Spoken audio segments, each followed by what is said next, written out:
Дорогие друзья, добрый день! Сегодня покажу свой новый заказ. Специально заказал полотенца, которые в каталоге выглядят очень спорно. Хотелось бы увидеть их воочию и поделиться с вами своими ощущениями именно по цветовой передаче. Так, соответственно, новый каталог, обратите внимание. Там у нас выходит две новых коллекции одежды. Так, и вот интересный и спорный вопрос.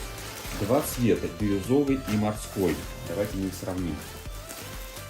Обратите внимание, что цвет аквамарин, вот этот, и цвет бирюзовый, они, в принципе, очень сильно схожи. Поэтому, если получится, то обязательно смотрите, что если одно нет, то самозаменяемый другой цвет. Они очень сильно схожи.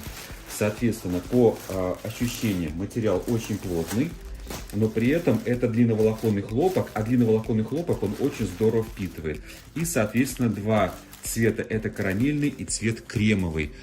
Как вы понимаете, эти цвета очень хорошо выглядят в любой квартире, и по материалу, слушайте, ну супер, супер. Я хочу теперь для рук и для лица заказать. И последний классический цвет, это цвет шоколадный. Так что рассматривайте эти варианты. Впитывают классно, стираются классно и очень долговечны.